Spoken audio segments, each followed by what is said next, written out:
বনের মাঝে ডালে বসে রঙিন রাজা এক, ঠোঁটে তার মুকুট জাগে গম্ভীরতার রেখা।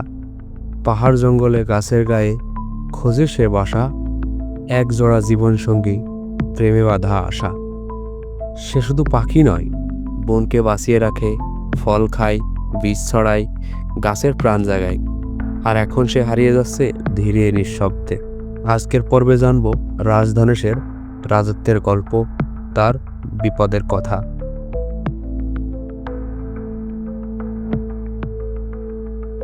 রাজধনেশের ইংরেজি নাম গ্রেট হর্নবিল। রাজধনেশের বৈজ্ঞানিক নাম বুসেরস বিকর্নিস। এটি বাংলাদেশের বিরল পাখিদের মধ্যে একটি। এটি বাংলাদেশের বৃহত্তম পাখিদের একটি। এর ঠোঁটের মাথা থেকে লেজের শেষ পর্যন্ত 95 থেকে 105 সেন্টিমিটার, অর্থাৎ এর আকৃতি শকুনের চেয়েও অনেক বড়। ওজনে প্রায় 3 থেকে 6 কিলোগ্রাম। এদের প্রকাণ্ড ঠোঁটের নিচের দিকে বাঁকানো আর ঠোঁটের ওপর আছে শিংয়ের মতো গঠন। এদের গায়ের পালক সাদা আর কালো ও হলদে। কালো ডানার মাঝ বরাবর আছে লম্বা সাদা দাগ, আর সাদা লেজের শেষের দিকে আছে মোটা কালো ব্যান্ড, যা দেখে অন্য ধনেশ প্রজাতি থেকে এদের সহজে আলাদা করা যায়।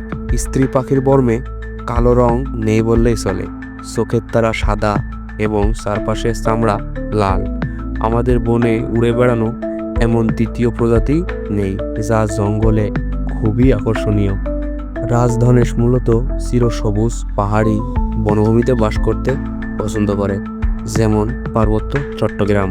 তারা গাছে গর্ত করে বাসা বানায় এবং ফল ফুল, পোকামাকড়, এমনকি ছোট সরীসৃপ খায়। একই জোড়া রাজধনেশ সারা জীবন একসাথে থাকে, যা তাদের প্রেমিক পাখি হিসেবে পরিচিত করেছে। এই পাখিটি বর্তমানে মারাত্মক হুমকির মুখে। এর প্রধান কারণ হলো বনভূমি ধ্বংস, পাহাড়ে বসতি স্থাপন এবং অবৈধ শিকার। অনেক সময় রাজধনেশের ঠোঁট ও মাথার খাঁজ সংগ্রহ করে শোপিস বা অলংকার বানায়, যা চরম নিষ্ঠুরতা। রাজধনেশ গাছের ফল খেয়ে তারা বীজ দূরে ছড়িয়ে দেয়, যা বন সম্প্রসারে সাহায্য করে। তাই তারা একাধারে ফরেস্ট গার্ডেনার হিসেবেও পরিচিত। তাদের অস্তিত্ব মানে একটি স্বাস্থ্যবান জীবন্ত বন।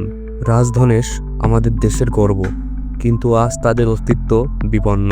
তাদের রক্ষা করা মানে আমাদের প্রাকৃতিক ভবিষ্যৎ রক্ষা করা। ভিডিওটি শেয়ার করুন, সচেতনতা ছড়ান। রাজধনেশ বাঁচলে বাঁচবে বন।